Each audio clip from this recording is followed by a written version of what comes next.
ಕುಮಾರ್ ಆ ಭಾಗದವರು, ಈ ನಕ್ಸಲಿಸಮ್ ಇದನ್ನೆಲ್ಲ ಭಾಳ ಹತ್ತಿರದಿಂದ ನೋಡಿದವರು, ಅವರೊಂದು ಪ್ರತಿಕ್ರಿಯೆ ಕೊಟ್ಟಿದ್ದಾರೆ. ಏನು ಹೇಳಿದ್ದಾರೆ ಕೇಳಿಸ್ಕೊಳ್ಳಿ, ವೆರಿ ಇಂಟ್ರೆಸ್ಟಿಂಗ್. ಸಲ ಶರಣಾಗತಿ ಸಂಬಂಧಪಟ್ಟಂತೆ ಮುಖ್ಯಮಂತ್ರಿ ಸಿದ್ದರಾಮಯ್ಯ ಅವರು ಕಳೆದ ಒಂದು ವಾರ ಟ್ವೀಟನ್ನು ಮಾಡಿದರು. ಅದಾದ ಬಳಿಕ ಈಗ ಶರಣಾಗ್ತಾ ಇರುವಂಥದ್ದು. ಈ ಸಂಬಂಧಪಟ್ಟಂತೆ ಬಿಜೆಪಿ ಮುಖಂಡ ಸುನೀಲ್ ಕುಮಾರ್ ಒಂದಷ್ಟು ಆಕ್ಷೇಪವನ್ನು ವ್ಯಕ್ತಪಡಿಸ್ತಾ ಇರುವಂಥದ್ದು. ಈ ಬಗ್ಗೆ ಮಾತಾಡೋಕ್ಕೆ ಸುನೀಲ್ ಕುಮಾರ್ ಜೊತೆ ಇದ್ದಾರೆ. ಸರ್, ಶರಣಾಗತಿ ಸಂಬಂಧಪಟ್ಟಂತೆ ಆಗ್ತಾ ಇರುವಂಥದ್ದು ಏನು ಅನಿಸುತ್ತೆ ಈ ಬಗ್ಗೆ ನಕ್ಸಲ್ ಅಲ್ಲ, ಮುಖ್ಯಮಂತ್ರಿಗಳು ಒಂದು ವಾರದ ಹಿಂದೆ ನಕ್ಸಲರು ಶರಣಾಗಬೇಕು ಅಂತ ಹೇಳ್ತಾರೆ. ಒಂದು ವಾರದಲ್ಲಿ 6 ಜನ ನಕ್ಸಲರು ಶರಣಾಗ್ತಾರೆ ಅಂತಂದರೆ ಕಾಡಿನಲ್ಲಿದ್ದಂಥವ್ರನ್ನ ಮುಖ್ಯಮಂತ್ರಿಗಳು ಇಷ್ಟು ಬೇಗ ಹೇಗೆ ಸಂಪರ್ಕ ಮಾಡಿದರು? ಒಂದು ರೀತಿಯಾದ ಅನುಮಾನಗಳು. ಹಾಗಾದರೆ ಕಾಡಿನಲ್ಲಿದ್ದಂಥ ನಕ್ಸಲರಿಗೆ ಮುಖ್ಯಮಂತ್ರಿಗಳು ಭಾಳ ಹತ್ತಿರ ಇದ್ದಾರೆ, ಅಥವಾ ಸಿದ್ದರಾಮಯ್ಯನವರ ಸುತ್ತಮುತ್ತ ಇರುವಂಥವ್ರು ನಕ್ಸಲರಿಗೆ ಹತ್ತಿರ ಇದ್ದಾರೆ? ಇದೆಲ್ಲದೂ ಕೂಡ ಕಾಡ್ತಾ ಇರುವಂಥ ಪ್ರಶ್ನೆಗಳು. ಮತ್ತು ವಿಕ್ರಮಗೌಡನ ಹತ್ಯೆ ಆದ ನಂತರ ಎಲ್ಲ ಬೆಳವಣಿಗೆಗಳು ನಡೀತಾ ಇದೆ ಅಂತಂದಾಗ, ಮತ್ತು ಸಿದ್ದರಾಮಯ್ಯನವರೇ ಮುಖ್ಯಮಂತ್ರಿ ಆದಾಗ ನಕ್ಸಲರ ಶರಣಾಗತಿಗಳು ನಡೆಯುತ್ತೆ ಅಂದಾಗ ಪೊಲೀಸರ ನೈತಿಕ ಸ್ಥೈರ್ಯ ಎಲ್ಲಿ ತನಕ ಹೋಗುತ್ತೆ?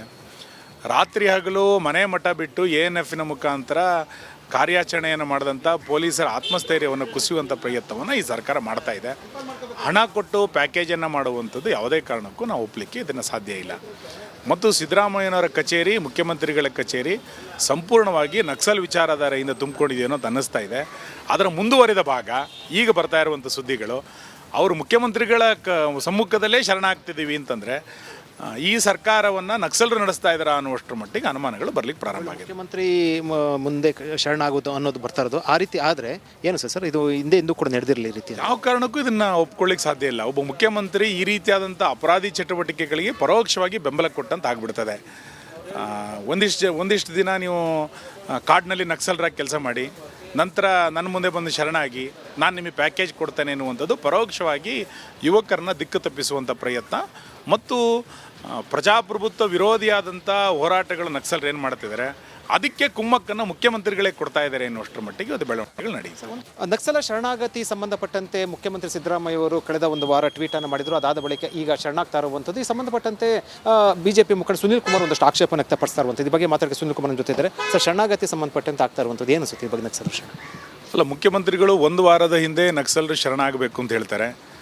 ಒಂದು ವಾರದಲ್ಲಿ 6 ಜನ ನಕ್ಸಲರು ಓಕೆ. ಸುನಿಲ್ ಕುಮಾರ್ ಅವರು ಹೇಳೋ ಪ್ರಕಾರ ನಕ್ಸಲರನ್ನು ಅಂದರೆ ಇವರೇ ಪ್ಲ್ಯಾನ್ ಮಾಡಿದ್ರು ಅಂತ. ಬಟ್ ಒಂದು ಸುನಿಲ್ ಕುಮಾರ್ ಅವರು ನೆನಪಿಸ್ಕೊಳ್ಬೇಕು ಏನಪ್ಪ ಅಂತಂದರೆ, ವಿಕ್ರಮ್ ಗೌಡ ಅವರ ಹತ್ಯೆ ಕೂಡ ಇದೇ ಸರ್ಕಾರದ ಅವಧಿಯಲ್ಲಿ ಆಯಿತು ಅನ್ನೋದು ಕೂಡ ಗೊತ್ತಿರಬೇಕು. ವಿಕ್ರಮ್ ಗೌಡ ಅವರ ಹತ್ಯೆ ಕೂಡ ಇವರದ್ದೇ ಕಾಲಾವಧಿಯಲ್ಲಿ ಆಯಿತು ಅಂತೇಳಿ. I agree with Sunil Kumar. If ಅವರು BJP ಗೌರ್ಮೆಂಟ್ ಇದ್ದಾಗ ಇದೇ ನಕ್ಸಲರನ್ನು ಉಳಿಸ್ಬೋದಿತ್ತಲ್ಲ. ಆ್ಯಂಟಿ ನಕ್ಸಲ್ ಫೋರ್ಸ್ ನಿಮ್ಮ ಅಂಡರಲ್ಲೂ ಇತ್ತಲ್ಲ, ಮತ್ತು ನೀವು ಯಾಕೆ ಮಾಡಲಿಲ್ಲ ಅಂತ ಒಂದು ಪ್ರಶ್ನೆ ಉದ್ಭವ ಆಗ್ಬೋದು. ಇದನ್ನು ಕಾಂಗ್ರೆಸ್ಸಿಗರು ಉತ್ತರ ಕೊಡಬೇಕಾ, ಮತ್ತೊಬ್ಬರು ಉತ್ತರ ಕೊಡಬೇಕಾ? ಅಲ್ಲ, ನನಗೆ ಇದು ನಂದು ಒಂದು ಸಮಾಜ.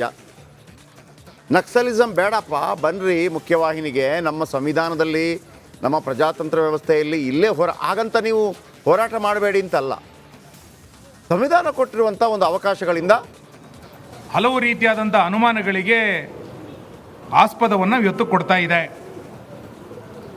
ಕಳೆದ ಹಲವು ವರ್ಷಗಳಿಂದ ನಕ್ಸಲ್ ಚಟುವಟಿಕೆಯನ್ನು ನಿಗ್ರಹ ಮಾಡಲಿಕ್ಕೆ ಹೊರಟಿರುವಂಥ ANFನ ಪಡೆ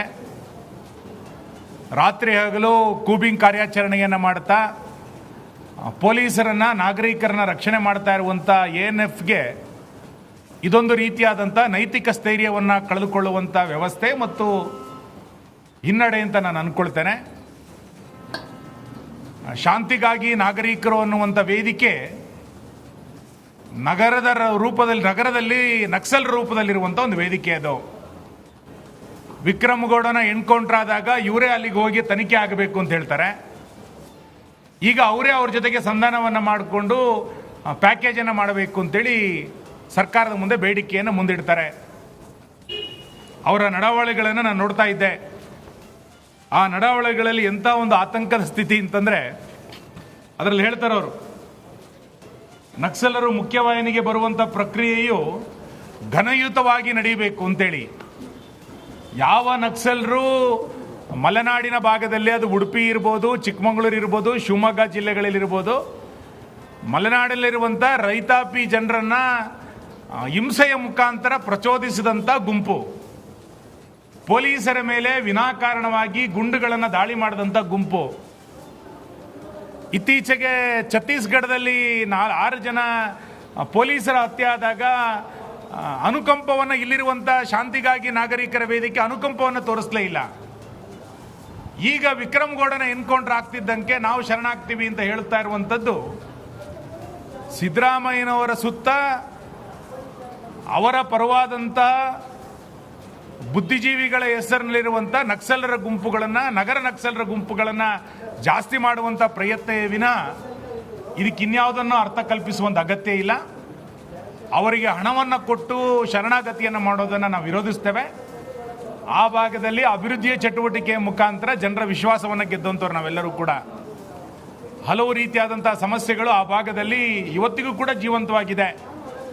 ಆದರೆ ಎಲ್ಲ ಸರ್ಕಾರಗಳು ಕೂಡ ಅಭಿವೃದ್ಧಿಯ ಮುಖಾಂತರ ಆ ಭಾಗದ ಜನರನ್ನು ಗೆಲ್ಲುವಂಥ ಪ್ರಯತ್ನಗಳನ್ನು ಮಾಡಿತ್ತು.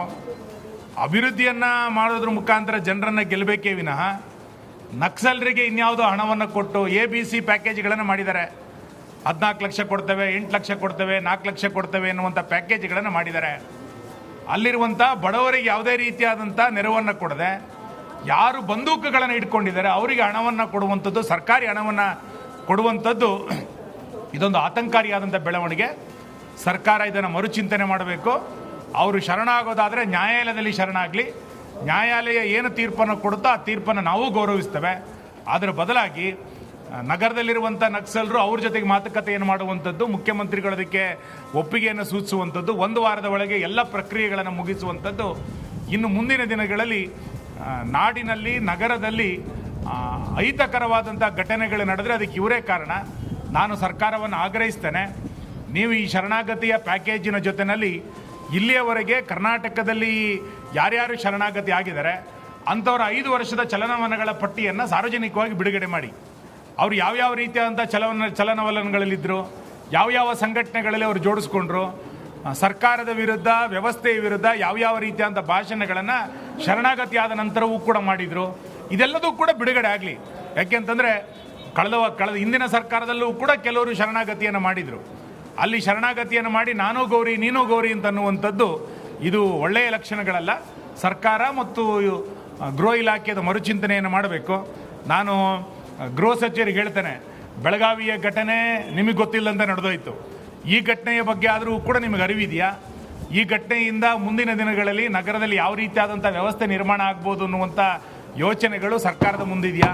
ಇದನ್ನು ಗೃಹ ಸಚಿವರು ಸ್ಪಷ್ಟ ಮಾಡಬೇಕು, ಮುಖ್ಯಮಂತ್ರಿಗಳು ಕೂಡ ಸ್ಪಷ್ಟ ಮಾಡಬೇಕು. ಮಲೆನಾಡಿನ ತಪ್ಪಲನ್ನು ಶಾಂತವಾಗಿರಲಿಕ್ಕೆ. ಓಕೆ, ಚೇತನ್ ಪದ್ಮಶಾಲಿ ನಮ್ಮೊಂದಿಗೆ ನೇರ ಸಂಪರ್ಕದಲ್ಲಿದ್ದಾರೆ. ಚೇತನ್, ಲೇಟೆಸ್ಟ್ ಅಪ್ಡೇಟ್ ಆ ಕಡೆಯಿಂದ.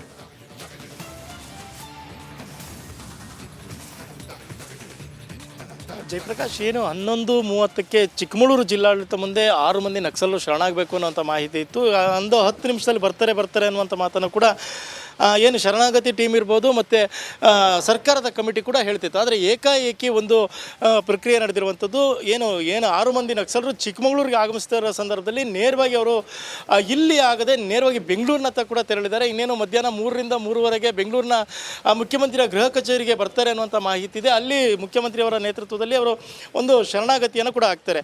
ಇನ್ನು ಈಗಾಗಲೇ ಅವರ ಸಂಬಂಧಿಕರು ಇರ್ಬೋದು, ಆಪ್ತರಿರ್ಬೋದು, ಸಾಕಷ್ಟು ವರ್ಷದಿಂದ ನೋಡದೇ ಇರೋರು ಇವತ್ತು ಚಿಕ್ಕಮಗಳೂರು IBಗೆ ಕೂಡ ಆಗಮಿಸಿದ್ದಾರೆ. ಅವ್ರನ್ನ ನೋಡಬೇಕು, ಮಾತನಾಡಿಸ್ಬೇಕು ಅನ್ನೋ ಮಾತುಗಳನ್ನು ಅವರ ಸಂಬಂಧಿಕರು, ಅಣ್ಣ ತಮ್ಮದಿರ್ಬೋದು, ಮಾವಂದಿರ್ಬೋದು, ಎಲ್ಲರೂ ಕೂಡ ಹೇಳ್ತಿದ್ರು. ಆದರೆ ಅವರಿಗೆ ಒಂದು ಅವಕಾಶ ಸಿಗೋದಿಲ್ಲ ಅನ್ನೋ ಒಂದು ಕಾರಣಕ್ಕಾಗಿ ಈಗಾಗಲೇ ಮುಖ್ಯಮಂತ್ರಿಯವರ ಸೂಚನೆ ಮೇರೆಗೆ ಅವರನ್ನು ಬೆಂಗಳೂರಿಗೂ ಕೂಡ ಕರ್ಕೊಂಡು ಬರಲಾಗ್ತಿದೆ. ಅದು ಕೂಡ ಪೊಲೀಸರ ವಾಹನದಲ್ಲಿ, ಅಂದರೆ DR ವಾಹನಗಳೇನಿತ್ತು, ಪೊಲೀಸರನ್ನ ಕರೆದೊಯ್ಯುವ ವಾಹನ, ಅದರಲ್ಲೇ ಕೂಡ ಸಂಬಂಧಿಕರು ಸೇರಿದಂತೆ ಶಾಂತಿಗಾಗಿ ನಾಗರಿಕ ವೇದಿಕೆಯ ಏನು ಮುಖಂಡರಿದ್ದಾರೆ ಅವ್ರನ್ನೂ ಕೂಡ ಕರ್ಕೊಂಡು ಬರ್ತಾ ಇದ್ದಾರೆ.